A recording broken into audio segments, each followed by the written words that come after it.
प्यारे बच्चों, Rajput coaching centre में आपका स्वागत है। हम पढ़ाएंगे आज क्लास 9th एंड 10th को फिजिक्स लेसन 10। देखिए, पिछला टॉपिक हमने पढ़ाया था प्रकाश का परावर्तन, परावर्तन के नियम। आज पढ़ाएंगे हम गोलीय दर्पण। गोलीय दर्पणों से आप क्या समझते हैं, यह कितने प्रकार के होते हैं। देखिए, गोलीय दर्पण की परिभाषा एवं प्रकार लिखो। तो गोलीय दर्पण का मतलब है कि जैसे मान लो गोल, गोलीय का मतलब गोल जैसा, दर्पण गोल जैसा दर्पण। और दर्पण काहे का बनाया जाता है? दर्पण कांच का बनाया जाता है। जैसे देखिए, जैसे ये कोई गोला है, ये कोई कांच का गोला है, खोखला गोला। इसको आप बीच में से काटेंगे तो इसके दो भाग हो जाएंगे। एक भाग इस प्रकार से होगा और एक भाग इस प्रकार से होगा। तो इस प्रकार से ये दो प्रकार के होते हैं, ठीक है। तो आइए इसकी परिभाषा लिखते हैं। तो इसकी परिभाषा कैसे बनती है, देखिए। गोलीय दर्पण कांच के खोखले गोले का काटा हुआ एक भाग है जिसकी एक सतह पर पारे की कलई या लाल ऑक्साइड का पेंट होता है और दूसरी सतह परावर्तक का कार्य करती है। देखिए, मैंने जो डैश डैश बनाए हैं ये इस पर पेंट है। आपने देखा होगा शीशे को, जब आप देखेंगे उसका गत्ता हटा के तो एक तरफ उस पर पेंट होता है, काला सा होता है या हरा सा होता है। गोलीय दर्पण जो आप सुबह सुबह नहा धो के जिसमें आप चेहरा देखते हैं, अपने आप को देखते हैं, उसको दर्पण कहते हैं, ठीक है। जिसमें आप अपने आप को देखते हैं उसको जो है समतल दर्पण कहा जाता है। और ये जो हम गोलीय दर्पण की बात करते हैं, ये जो है गाड़ियों में यूज करते हैं, लाइटों में यूज करते हैं इसको। तो आइए इसकी परिभाषा लिखते हैं।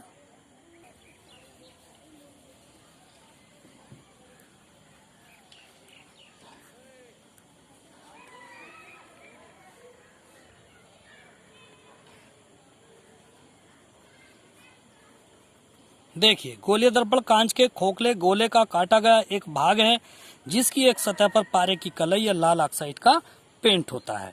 तो आइए, गोलीय दर्पण दो प्रकार के होते हैं। गोलीय दर्पण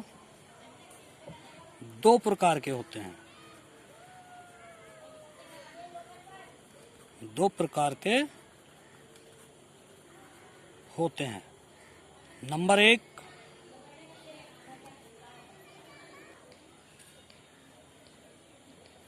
देखिए, नंबर एक अवतल दर्पण, नंबर दो उत्तल दर्पण। दो प्रकार के कैसे बने? जब हमने गोले को काटा तो दो ही प्रकार के बने हैं, एक उत्तल है इनमें, एक अवतल है।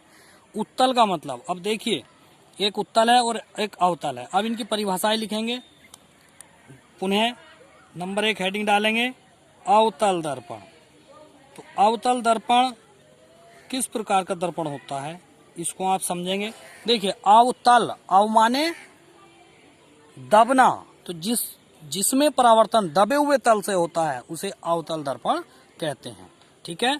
जैसे मैं ये चित्र बना रहा हूं, देखिए इसमें, तो इसका जो परावर्तन होता है इसमें दबे हुए तल से होता है, इधर से होता है परावर्तन, इसमें इधर से होता है क्योंकि इधर तो इसमें पेंट है, तो दर्पण में इधर से परावर्तन होता है, ठीक है।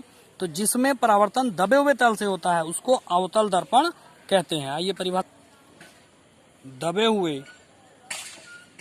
तल से होता है। इसी प्रकार उत्तल दर्पण की परिभाषा है, जिसमें परावर्तन उठे हुए तल से होता है। देखिए, उत्तल दर्पण का मैं चित्र बना रहा हूं, ये उत्तल दर्पण इस प्रकार का दर्पण होता है जिसमें परावर्तन उठे हुए तल से होता है, ठीक है। तो ये उत्तल दर्पण कहलाता है। उत्तल दर्पण की परिभाषा लिखेंगे आप। देखिए, वह दर्पण जिसमें परावर्तन उठे हुए तल से होता है उत्तल दर्पण कहलाता है। तो आइए नेक्स्ट क्वेश्चन समझते हैं कि गोलीय दर्पणों से संबंधित कुछ कथन हैं, उनकी परिभाषाएं लिखनी है। गोलीय दर्पणों से संबंधित कुछ कथन है, उनकी परिभाषाएं लिखनी है। क्वेश्चन आपका ये बनता है। तो आइए क्वेश्चन लिखते हैं। क्वेश्चन है आपका, गोलीय दर्पणों से संबंधित कुछ तथ्यों की परिभाषाएं लिखो। जैसे नंबर 1 वक्रता केंद्र। तो वक्रता केंद्र, आइए इसको समझते हैं। देखिए ये गोला है, ये गोला है, इसी गोले में एक केंद्र होता है और जब इस गोले को काट देते हैं तो यही केंद्र जो है अपनी जगह पे रहता है और इसी केंद्र को वक्रता केंद्र कहा जाता है और इसको सी से प्रदर्शित करते हैं। अंडरस्टैंड? तो इसलिए कह सकते हैं कि उस गोले का केंद्र जिसका कि दर्पण एक भाग है वक्रता केंद्र कहलाता है, क्योंकि दर्पण जो बना है वो गोले में से ही काट के बना है, तो गोले के केंद्र को ही वक्रता केंद्र कहा जाता है। इसीलिए परिभाषा में, वक्रता केंद्र की परिभाषा में कह सकते हैं उस गोले का केंद्र जिसका कि दर्पण एक भाग है वक्रता केंद्र कहलाता है। इसे सी से प्रदर्शित करते हैं। आइए परिभाषा लिखते हैं। उस गोले का, तो देखिए उस गोले का केंद्र जिसका कि दर्पण एक भाग है वक्रता केंद्र कहलाता है। इसे सी से प्रदर्शित करते हैं। अगली परिभाषा लिखते हैं वक्रता त्रिज्या। तो अगली परिभाषा है वक्रता त्रिज्या। तो वक्रता त्रिज्या की परिभाषा लिखेंगे उसी प्रकार से जब हम गोला बनाते हैं तो गोले को एक त्रिज्या नाप कर बनाते हैं, ठीक है। तो उस गोले की त्रिज्या जिसका कि दर्पण एक भाग है वक्रता त्रिज्या कहलाती है। इसे आर से प्रदर्शित करते हैं। अंडरस्टैंड? देखिए उस गोले की त्रिज्या जिसका कि दर्पण एक भाग है वक्रता त्रिज्या कहलाती है। इसे आर से प्रदर्शित करते हैं। देखिए इस चित्र में ये तो सी बनाया हुआ है, इससे पहले परिभाषा जो हमने वक्रता केंद्र की बनाई थी वो दिखाया गया है और ये आर दिखाया गया है, ये वक्रता त्रिज्या है। ये जो दिखाया गया है ये आर से वक्रता त्रिज्या को दिखाया गया है, ठीक है। अगला पॉइंट है तीसरा, ध्रुव।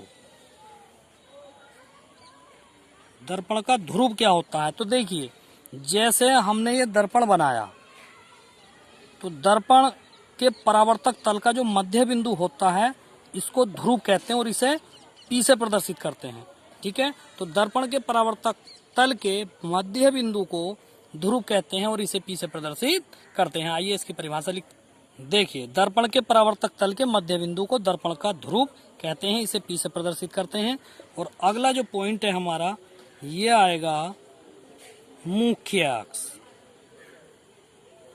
ये है मुख्य अक्ष। तो मुख्य अक्ष क्या है? देखिए चित्र से समझेंगे। ये दर्पण हुआ और ये बिंदु सी हुआ यानी वक्रता केंद्र और ये ध्रुव पी हुआ, ठीक है। तो वक्रता केंद्र और ध्रुव पी को मिलाने वाली रेखा मुख्य अक्ष कहलाती है। ये जो रेखा मैंने खींची है ये मुख्य अक्ष कहलाती है, ठीक है। आइए इसकी परिभाषा लिखते हैं। देखिए वक्रता केंद्र सी तथा दर्पण के ध्रुव पी को मिलाने वाली रेखा को मुख्य अक्ष कहते हैं। दर्पण के सभी बिंदु मुख्य अक्ष पर ही लिए जाते हैं। अगला पॉइंट है आपका मुख्य फोकस।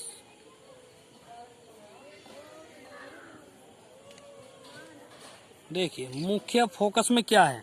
ये हमने दर्पण बनाया और ये अब इसकी मुख्य अक्ष बन गई। तो क्या है? मुख्य अक्ष के समांतर चलने वाली प्रकाश की किरण परावर्तन के पश्चात मुख्य अक्ष के जिस बिंदु से होकर जाती है इसे मुख्य फोकस कहते हैं। ये सी है, ये पी है और ये मुख्य फोकस हो गया। ये मुख्य अक्ष है। तो मुख्य अक्ष के समांतर ये वाली किरण चल रही है, यहाँ ये दर्पण से टकराई और ये वापस होती है, जिसको परावर्तन बोलते हैं। तो परावर्तन के पश्चात ये मुख्य अक्ष को जिस बिंदु पर यहाँ काटती है तो इसे मुख्य फोकस कहते हैं और इसे बड़े एफ से प्रदर्शित करते हैं। तो देखिए मुख्य अक्ष के समांतर चलने वाली प्रकाश की किरण परावर्तन के पश्चात मुख्य अक्ष के जिस बिंदु से जाती है उसे मुख्य फोकस कहते हैं। अगला पॉइंट आएगा फोकस दूरी। तो इसका छठा पॉइंट है फोकस दूरी।